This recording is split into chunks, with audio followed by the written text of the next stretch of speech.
Okay, welcome back to my channel. I am filming my January wrap-up 2024. Let's say bye-bye to Ronan. You're gonna stay here for this video and then you're gonna move because it's already February when I'm filming this. I'm filming this on the 2nd of February. Welcome back to my channel. My name is Eva. If you are not new here, you know that I don't like filming with the main lights on. Unfortunately though, the only day I could film this week was Friday afternoon after work, and by the time I came home it was already dark because spring is a long time coming. So we're gonna do with this light, okay? Because I don't have time to film any other time. I had a busy month. In January I had an essay due 1st of February. Work and stuff like that, so my reading though wasn't as bad as I initially thought. I got to the 25th of the month and I was like, oh, I've read only 4 things, and then I did manage to finish other 4 things in between. I do read multiple books at the same time, therefore I was able to finish 4 of them on the last day of the month by chance, because I had just a tiny bit left. So this year I don't have TBRs, and we're just gonna go with these wrap-ups, and so I'm gonna introduce you to the book. I'm gonna rank them from the least enjoyable read to the most enjoyable read. Enjoyment doesn't stand necessarily for quality, and some books I do recognize that quality-wise they might deserve a higher rank, but my enjoyment while reading the book might have been higher for, you know, maybe enjoy the plot more, it's more in my genre, while that is the case. But I do rank them only on enjoyment, not necessarily quality, although a lot of the times they do match. And because I read only 4 comics this month, I am not gonna do a separate wrap-up. It's not worth it, so I'm gonna do the books, you've seen the stats, and then I'm gonna put stats and wrap up the comics at the end. I'm gonna put timestamps so you can jump around. You can't see it, but there is an elephant in the room and I need to address it. If you follow me on Goodreads, you might already know. But I had started with World of Kagan in December, and come the first days of January, I am dragging my feet through. It looked like I was trying to walk through quicksand with these and failing miserably to feel like I was going anywhere, if not down to be swallowed by something that it's so popular. This book is so bloody popular, it's so beloved by anybody, and a few of you guys saw it is coming and told me it's not for you, and indeed it's not for me. I've read 200 pages, around 200 pages, and I was bored out of my mind. And I know that this book has a core of action and then it's boring before and after, according to what people told me, and I just couldn't do it. I can put up with boring books if I love the writing, I will, but I didn't love the writing. I didn't find it remarkable, and it was not my cup of tea, whether you want to say, whether phrase you want to use. It wasn't for me, and I didn't want to push myself to read 800 pages of book just to get to the end and hate it. I can't testify to the fact that it might have indeed have an amazing plot. I didn't get to the part that was exciting, and although I am okay with that, I didn't want to drag myself through this book just to get to that part. I just felt like this book was putting me in a reading slump, which is a very bad way to start the year.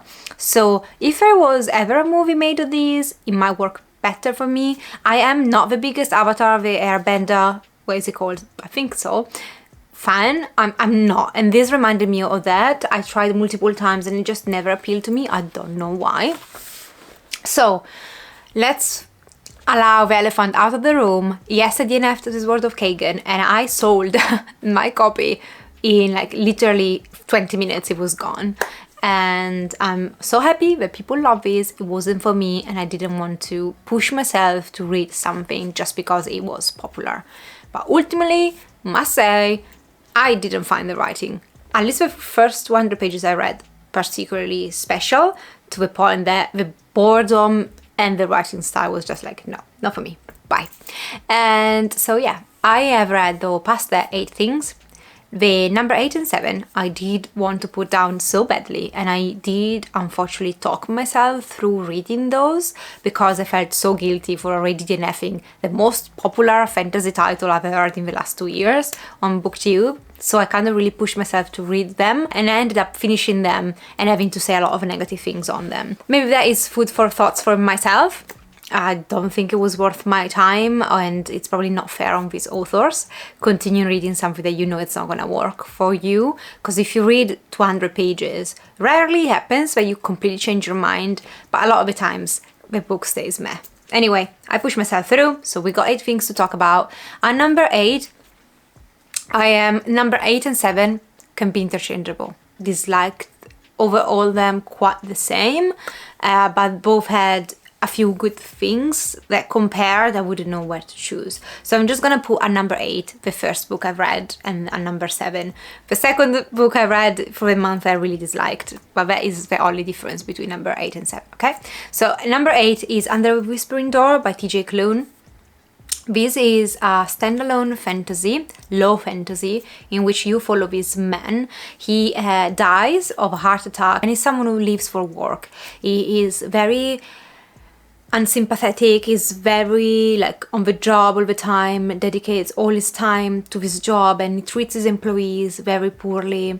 He doesn't have many connections in life, and so when he dies, he gets to this tea shop and he needs to pass through and go to wherever other world, heaven, hell, whatever it is, that it's behind this door, but he refuses to cross. And so he spends a few days, a few weeks in this tea shop with the owner of a tea shop, who is kind of like the guy, Hugo, I think his name was, don't quote me on this. His role is to explain to people that come to the tea shop that they've passed away, and they, you know, prepare them to move on, or in this case, playing host for the souls that do not want to move on necessarily immediately.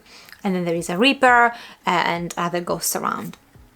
The synopsis of it is a bit misleading because it tells you, if this man dies and then he's given another 5 days to do things again. Whoever wrote this synopsis, I don't think he read the book. You know what I mean?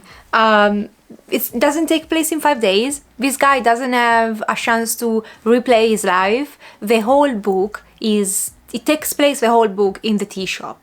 They very rarely, maybe in a couple of occasions, go on a hunt somewhere.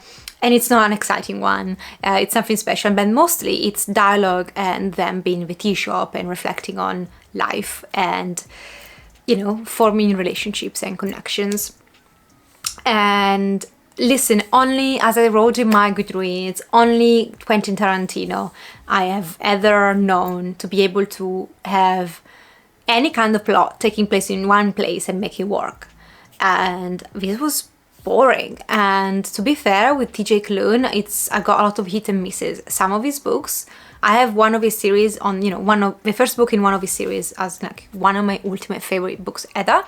But then I loved Under the House in the Cerulean Sea, loved that to bits. But I have read a couple of things lately that have really let me down, and I think in this book specifically there was a lot of what I call therapy talk, and I don't like it. It's basically when apart from your main protagonist, all the other characters, they talk like therapists in movies, to the point that it feels false and forced and like just so cheesy. Like I don't know, maybe I am biased because, as you might know, I am studying to become a therapist, but I like to think that we don't speak like this. These weren't therapists, like there were no necessarily therapists, but Hugo, his role is, to make people move on and get them to terms with their lives. And so he would adapt kind of a role as almost as a therapist, yes. And the way it was done, it was so cheesy with such sentences that I wanted to just go there and slap him. At one point it was just like, just stop it, just be real, be human, just have a normal discussion. They felt a bit cheap sentences at times, which it might be mean. A lot of people might love these and find it so profound and lovely. I found it a bit like I didn't find this particularly innovative. I found the characters of, especially Hugo, I didn't like him. because it didn't feel real. It didn't feel like a human being. It felt like a machine, a therapy machine. And yeah, anyway, also like our main protagonist, he's this horrible man who didn't manage to do pretty much or have any connection in 45 years of his life. And now you want to tell me just because maybe it's the therapy machine that worked, but all of a sudden the way he connects with these people so quickly and he changes, I don't think it was believable. This book is relatively short and it was just so convenient, so uneventful, and definitely not my cup of tea. Was bored, being a bit cheese out. Yeah, it's nothing, but I'm gonna coin this term. It's becoming too cheesy. The therapeutic talk is too much for me, and I don't love it. I don't like it. So yeah. Okay, let's talk about number 7 that could have been number 8. Unfortunately, another disappointment. Faybound. This came with the Fair Loot in December. I unboxed it. It is a stunning copy as always, and it's a release for 2024. So fresh release. It was on a lot of new releases, most anticipated new releases videos. So I immediately picked it up, and this is the story of these 2 girls. And they are siblings, they are sisters, and they are elves. So in this world, elves are divided in factions, and there have been a kind of a perpetual war among these factions. And humans have disappeared, they have gone extinct, and also extinct are the Fae, or so they think. And one of the 2 sisters, she's quite high ranking in the army, but one day she does something that causes her to be exiled. And while she's in exile, her other sister, was little sister, and the second in command of a high-ranking sister, decides to go and look for her and help her kind of go back to her country, get forgiveness. And while they are all out there trying to sort out a way to do something in order to be readmitted in their community, they get captured by the Faes. Don't want to spoil anything, so I'm going to keep it very vague. And they're captured by the Fae, but turn out to be not so extinct, and they're taken to the Faeland, Faybound. They're taken there, and the story kind of kicks in from there. So you got the 2 siblings, the 2 sisters, and the second in command, who's a guy. His name is Ryan. And listen, let's start with the thing that I did like, apart from the aesthetic of this book, which is stunning. I think this was a very nice idea. Like overall, the concept of this story and the plot and twists that she decides to put in this story were, in my opinion, quite good. And there were a couple of twists where like, oh man, that is a nice twist. It's very unfortunate that the execution was so poor. And I wasn't a big fan of the writing. Wasn't the worst thing ever read by any means, but it was completely unremarkable. And also the execution per se of the plot was lacking, was rushed. Things weren't built. So yes, the twists were good, but I couldn't care less about these characters. There is a side, like there are 2 romances in these. So the sister that gets exiled, she was in a relationship at the beginning of the book. It's not a spoiler. She's in a relationship with the chief of their community, of a commander, what it is you want to call it, I don't remember. And then she moves in and she gets into a kind of a hate to love relationship, which had potential, but it felt lackluster because it was poorly done. I read by now a few enemies to lovers, and things are paced differently, paced better. So when this thing happened, it didn't make sense. The building of a relationship, it was not there, and it was a pity because I could generally see these 2 characters work so well together. The little sister, Letty, I don't know how you pronounce it. So Letty, she gets in a relationship so quickly, out of the blue, instant love, but like it wasn't even instant love. 1 second the guy was there, and the next second she was so in love with him. And I was like, when did this happen? Why did it happen? So basically you have a relationship in this book, but you don't know why they're there, because there is not enough meat to this relationship to justify them being there to begin with. Now the cast of characters is quite small, and so in a sense that she managed to still make up so many twists is positive. But these characters lack a proper characterization. And if you don't have characterization, the prose isn't remarkable, but you just have a good plot, it's not enough for me, ultimately, to love a book. I gave it 2.5 stars. Honestly, generally, the execution was so poor that unfortunately I couldn't even get to a 3 stars. And there are some love scenes, some romantic scenes that were horribly done. I'm just sorry, but the romance, which is a big part of these, was butchered because of lack of characterization. I'm not continuing on. I just can't see myself reading another one of these unless the reviews are so stellar. I might try the audiobook, but I'm not doing this to myself again. I did put this book down so many times, and then I generally felt, well, maybe the plot is interesting, but these, you know, the more I read in recent years, the more I realize how books need either to have a super strong element, either characterization, prose, or the plot in itself, or you have to be like superior than average for me to still go along with it, or they need to have at least a combo of good things. Because if a couple of things are lacking, like terrible prose or terrible characterization, and the plot, it's still okay, but it's still good but not super remarkable, it doesn't work with me. I am a bit more picky nowadays in what I like and what not. I think this point that I just mentioned is gonna work also well for the following. Now, this book, plot-wise, I disliked it probably more than any other book I've read this month, including book number 8 and 7. I really did not like the plot. However, it had superior prose. And when I mean superior, I mean generally remarkable. That it stands out and it got stuck in my brain the way this woman writes. And so it automatically, when I looked at those 3, 7, 8 and 6, this one came at number 6 without even thinking because of her prose. And that is Black Iris. Black Iris is by Leah Reader, and this is the story of this girl who, you know from the beginning that she's the bad guy in all of these, and something has been done to her, and now she needs to avenge herself. And in order to do so, she approaches 2 people, a boy and a girl, and she sets up this plan to avenge, to get revenge against what has happened to her.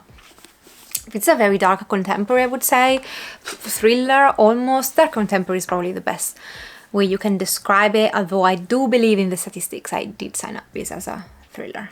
But anyway, and this is not my kind of plot. I am not the biggest fan of contemporary revenge stories. I've not read too many, but the ones I've read, they never stuck with me. And plot-wise, I think the reason why this book will stuck with me is because of the way she wrote these. And I was generally torn when I went to rate these, because in a sense, her skillful, gritty writing was so exquisite that I felt so bad to give this only 3 stars, because generally, quality wise, for what it is, I think this is probably a 5 stars in the genre that it sits, for how good it's written.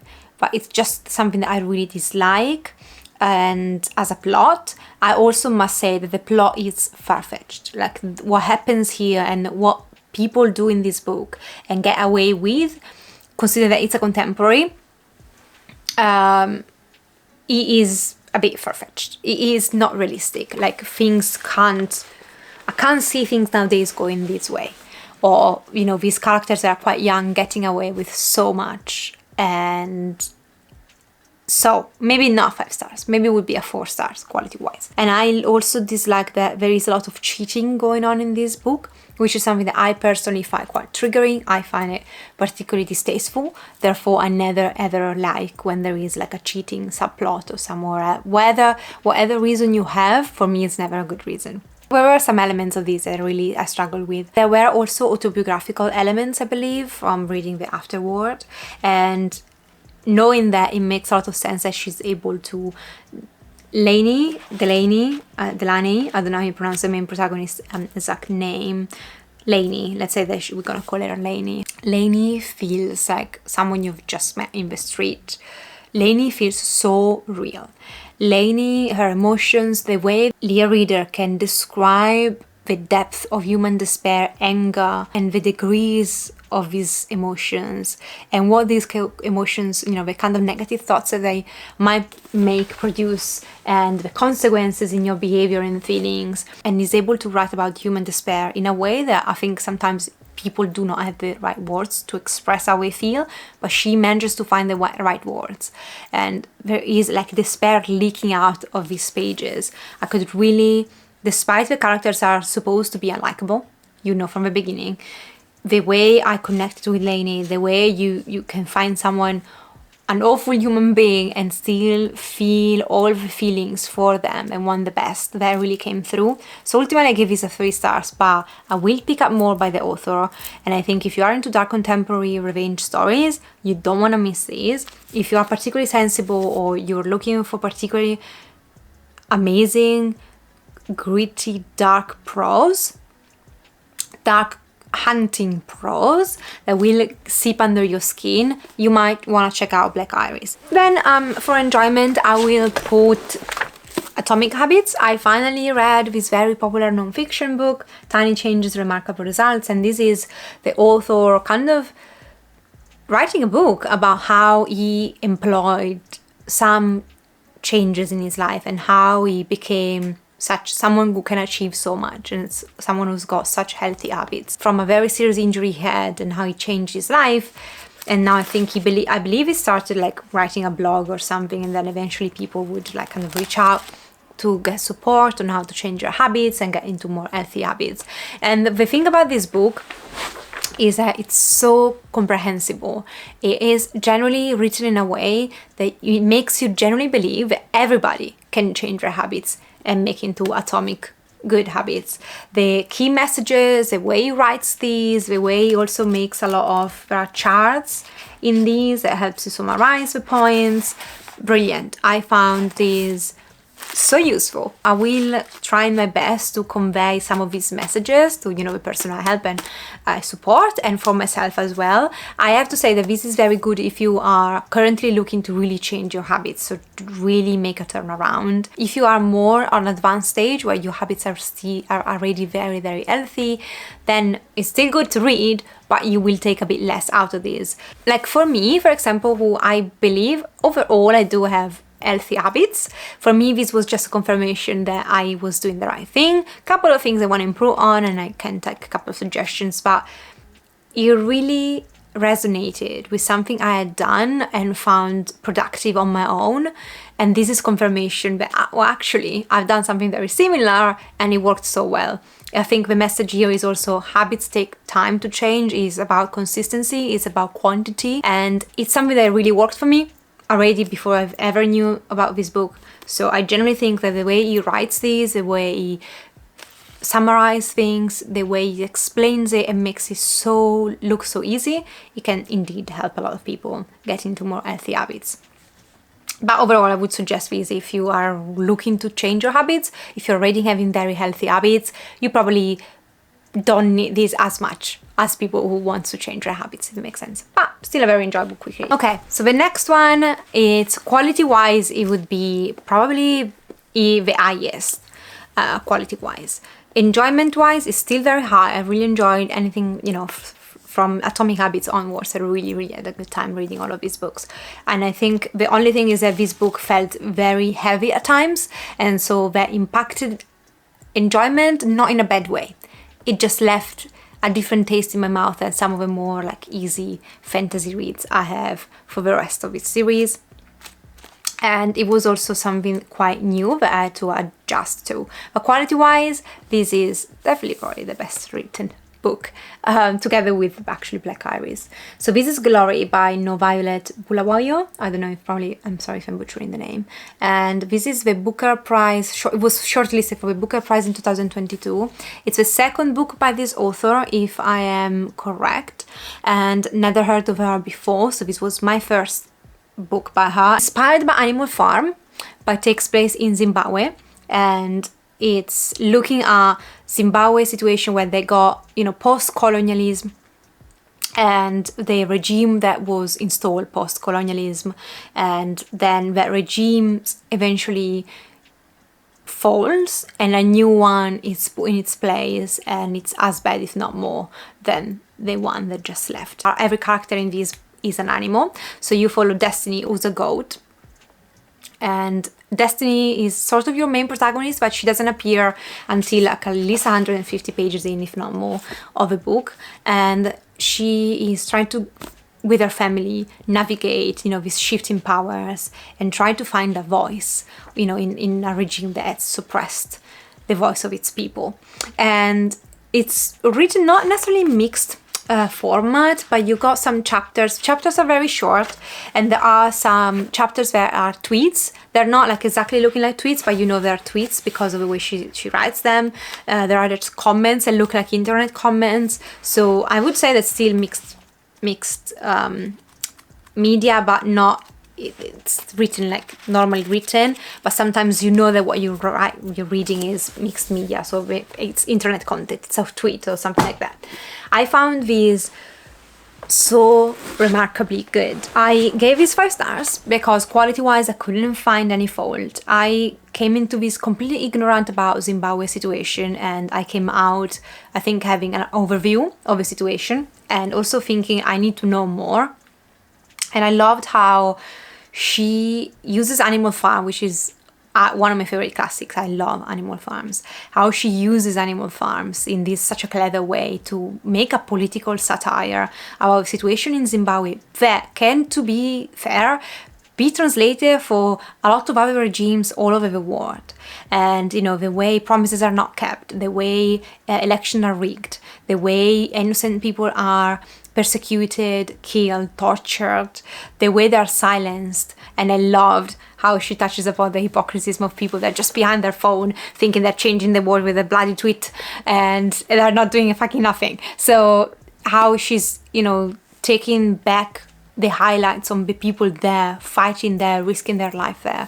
And I really loved how she also looked at the importance of remembering the names. A lot of the times she goes into these sort of pages at times of names. So she said, you know, Destiny's daughter of these men, and she gives you all the generations, and it really had a lasting impact on me, this thing that she does about the importance of remembering the name, remembering that you know who you come from, and all the people before you, the sacrifice, and you know, fought for what you have now, and the importance about names and where you come from and your origin. And the emphasis I really loved, and I really found some of the parts quite funny in a sad way, unfortunately. Some parts were absolutely, I had almost tears in my eyes reading some of his parts.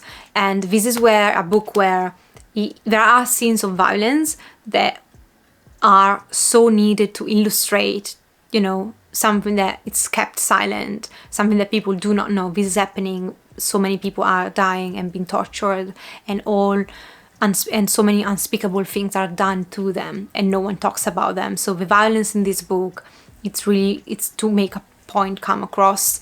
And yeah, I loved her prose as well. I'm gonna definitely be on the lookout for more. I want to check out her debut novel. Then I will put What the Reader Knows, and this is a recent, it arrived in the YA box with Fairy Loot for the month of December, and it's the start of a new series, and you follow this girl Ines. She's Argentinian, so she lives in Argentina, and her parents kind of spend time 6 months in Argentina and 6 months in Egypt, where they work on excavations, and they're historians or something like that. And this takes place in the 19th century, I think toward the end of the 19th century, if I'm not mistaken.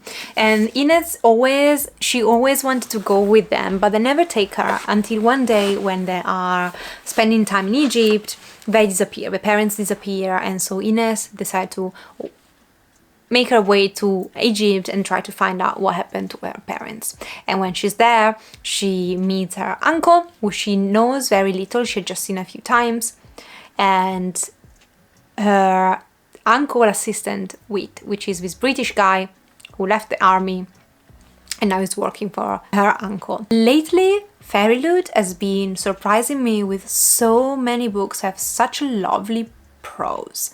I loved the writing of this woman. I loved how she wrote these.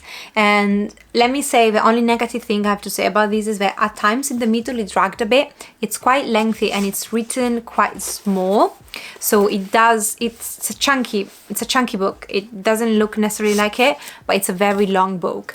And there's a part in the middle that's a bit dragging, not much happens. But her writing makes it like you don't care, because it was so lovely hearing, like, you know, getting to the point of view of Ines. So it's written like Ines is our main protagonist, and you know, it's written like I. So I felt finishing this that I really truly knew Ines and her inner turmoil, her wishes, her hopes, her personality really came through. So the description of places, I have been to Egypt and I never liked Egypt as much as I liked it when reading this book, if it makes sense. She made me look at Egypt and put words and description of it in such a lovely way that I felt like, oh, that was indeed so beautiful. So lovely writing. If you are a fan of Divine Rivals and you like the kind of slow burning romances and that kind of a bit of like a enemies, if you want, not really enemies, but kind of rivals to lovers, you don't want to miss out these. I really liked how it's taking its time with the relationship.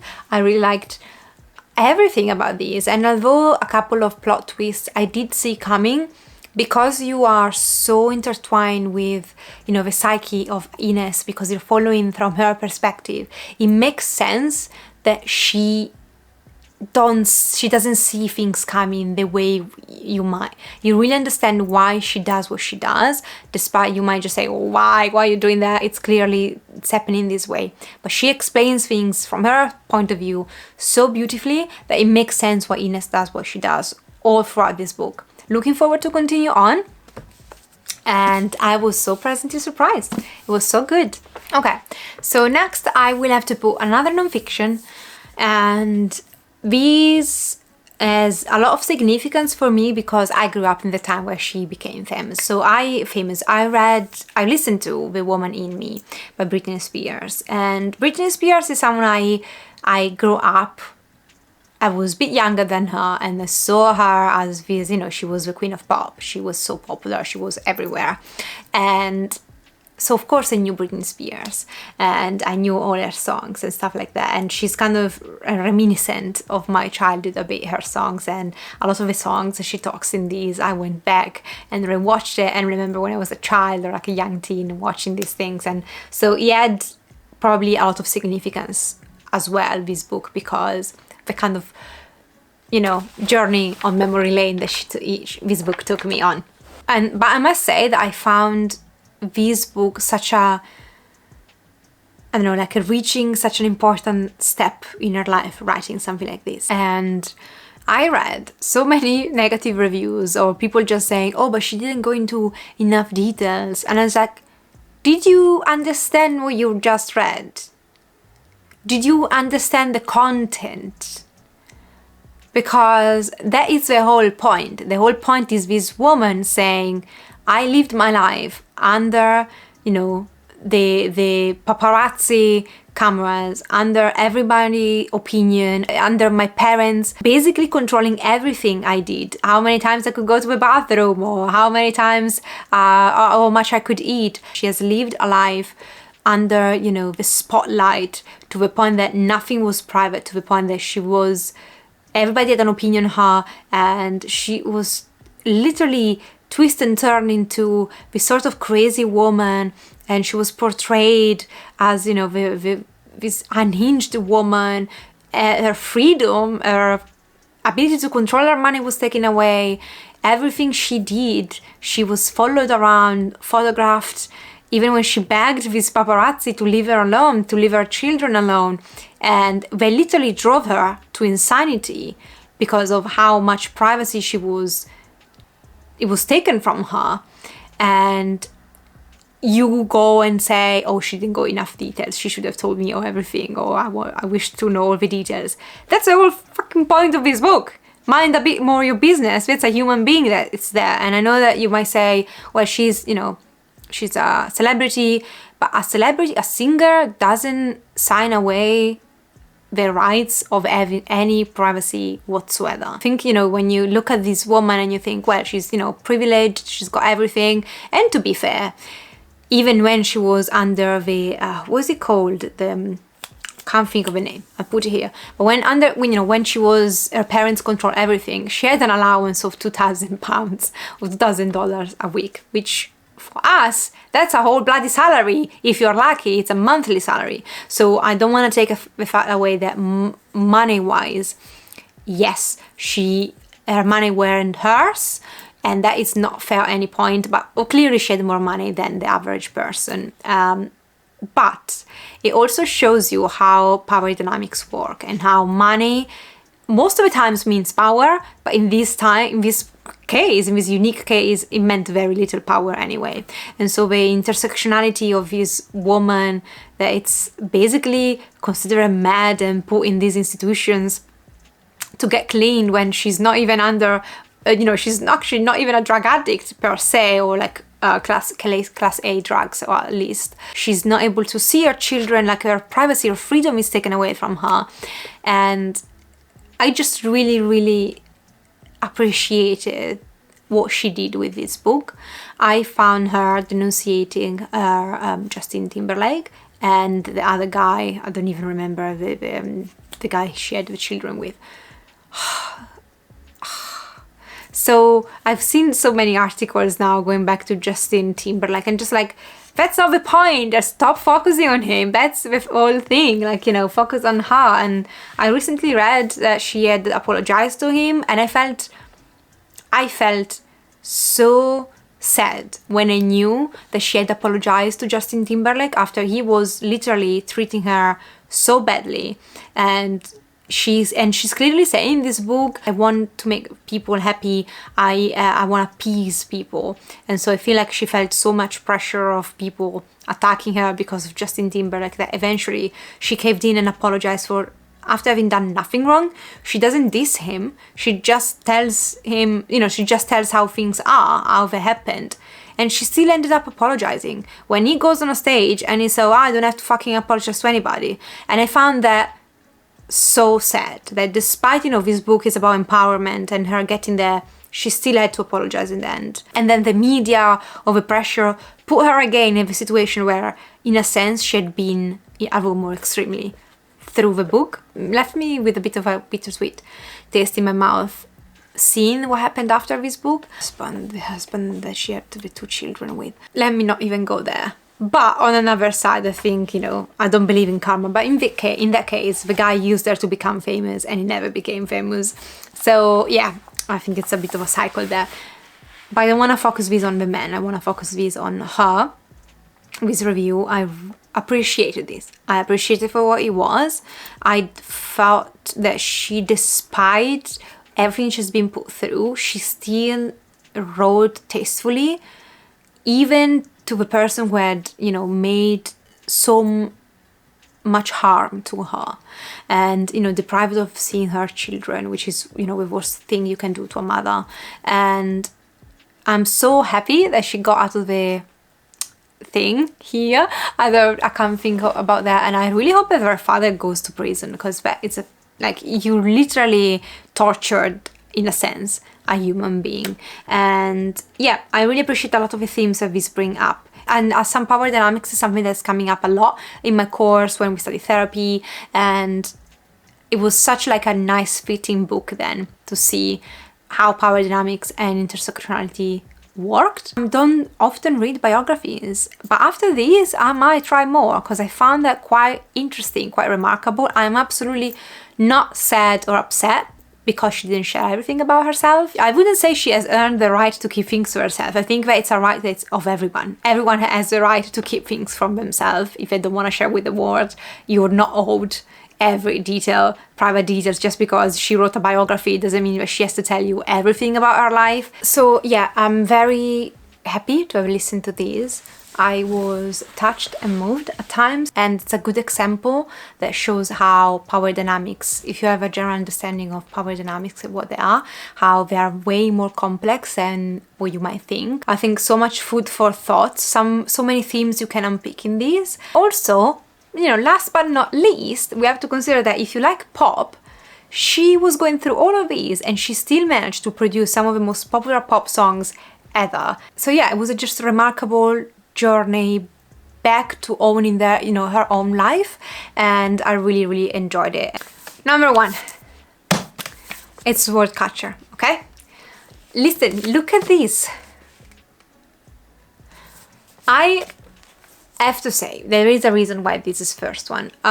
It's not necessarily quality wise, although I do like her prose and I do like her plot. Otherwise, I can't though sit down here and just say that this is a better quality overall than Glory, for example, because it's not.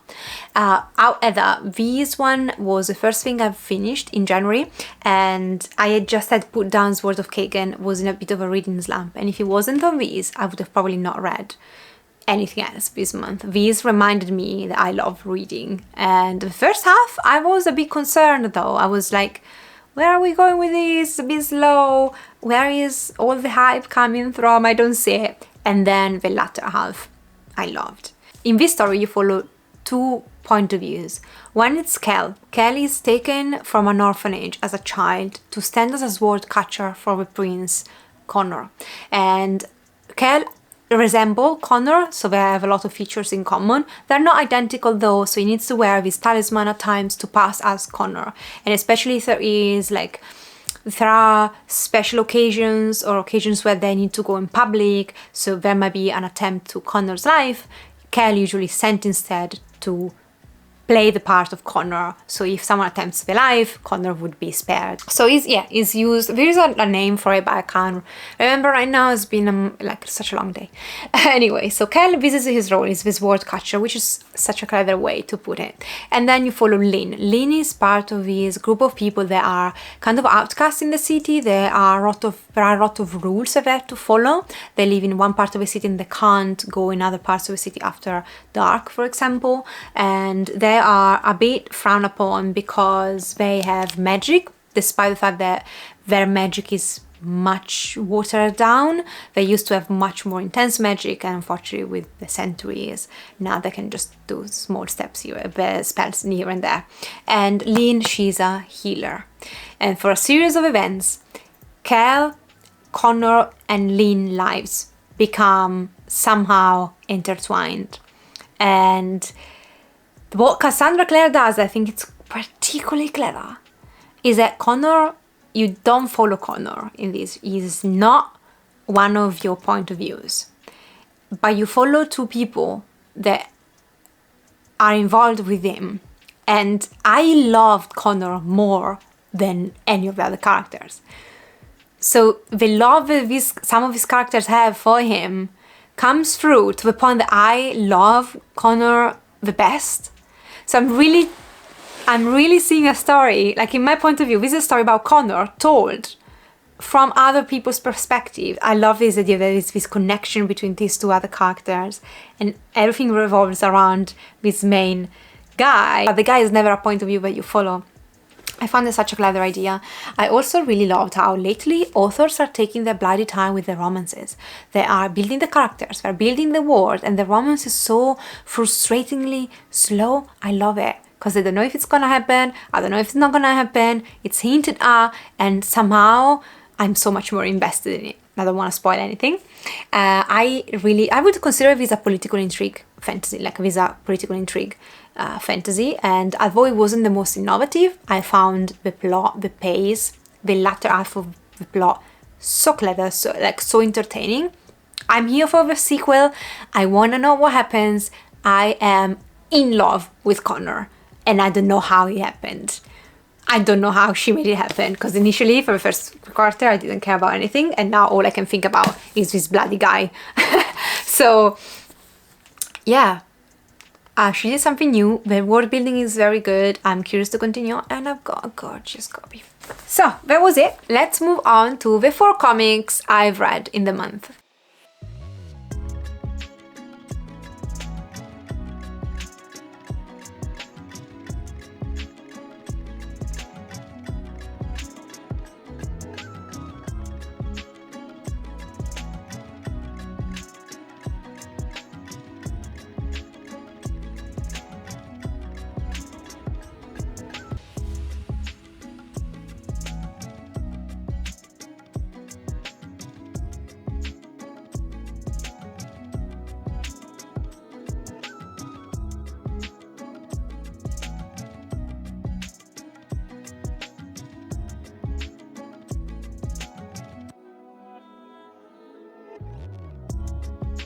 So yeah, the thing is that while with books, I am so, like, I've got so many books that I haven't read.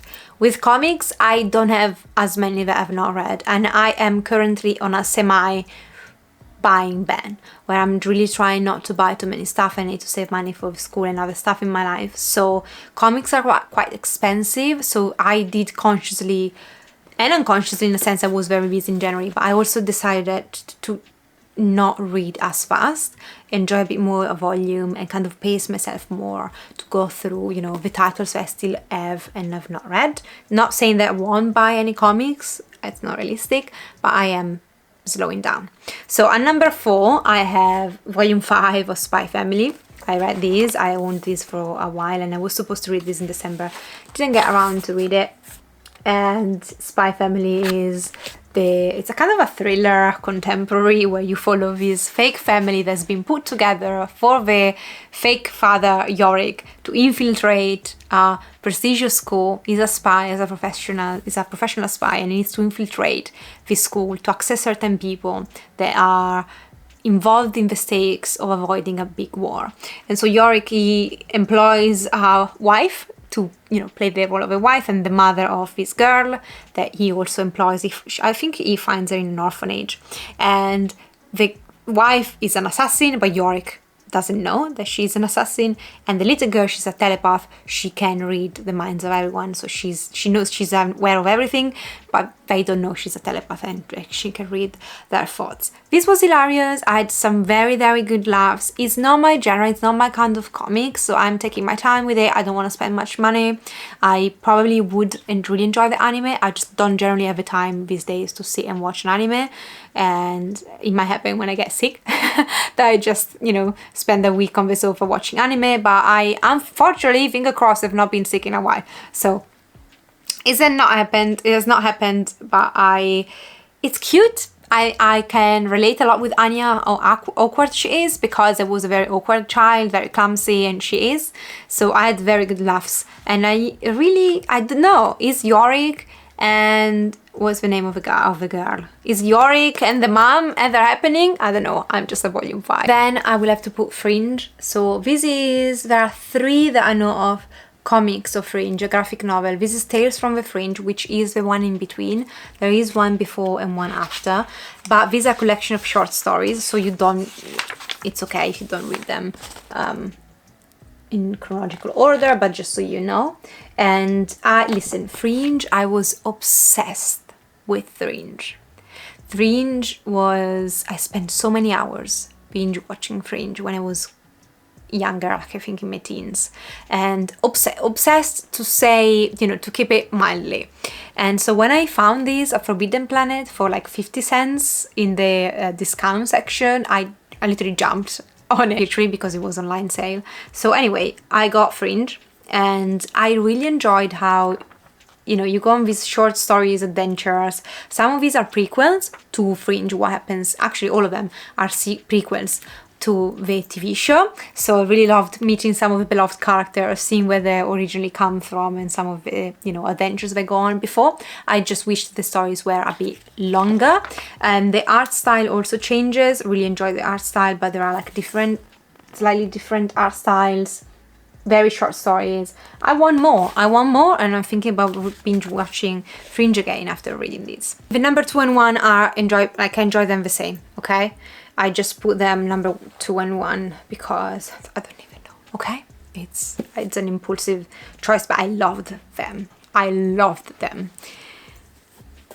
JoJo's Bizarre Adventures Battle Tendency Part 2. I think there are 4 parts in total, and this is Part 2.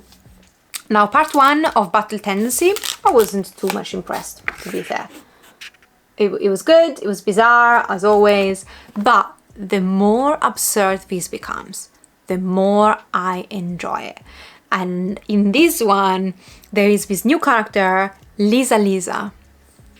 I don't know what's wrong with this man and the name of his characters. And every time they have to call her, they have to call her Lisa. And in my mind, it popped Sheldon Cooper having to knock 3 times all the time. And so I kept having like Big Bang Theory in my mind while these characters were calling Lisa. This man is preposterous. Like, this mangaka, the story he creates, he is beyond absurd. And the more absurd it gets, the more I love it. And I particularly love JoJo's the bad guys. In this one we got 3. They're called Camus, Cars, and AZDZ. I love how they're drawn. I just find them so entertaining. It's not too long, but you go on these issues-long combat scenes that I find so entertaining because of how bizarre they are, as the title suggests. I loved how, like in this, you got our protagonist Jojo and Caesar, his kind of best friend, his buddy, going on a training with Lisa. So they have to train in order to be able to defeat these bad guys. And I found the training part so entertaining. The camaraderie between them, the way Jojo and Lisa, I've got this hate-to-hate relationship at the moment.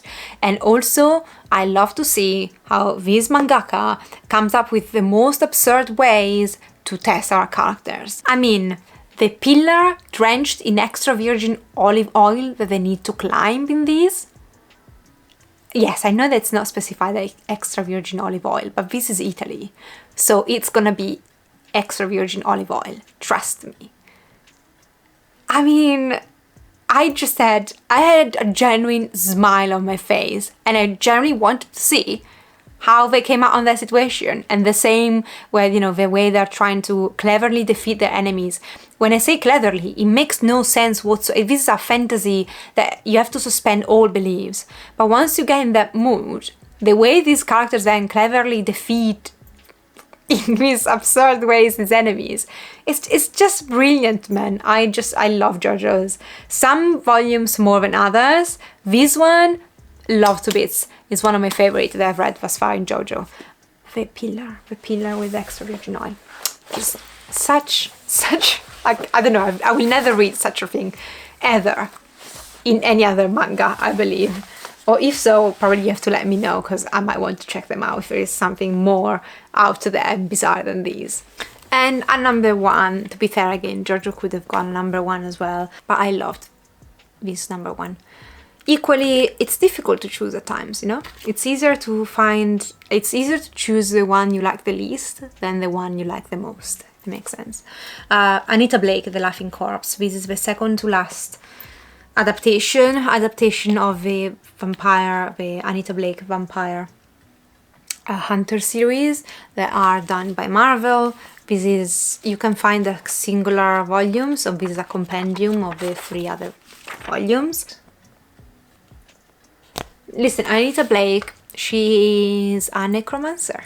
She raises the dead as her job, and she can raise the zombies, and she's hired to do so, but she's also someone who works for the USA Police Department. She is an official hunter of vampires. Vampires are out in public, but when they don't respect the rules or they kill, then the police has the right to kill them, and she's the executioner. And usually I'm into these because of, the relationships and the paranormal and the kickassery that's going on. But in this one, there was a solid mystery that Anita has to resolve.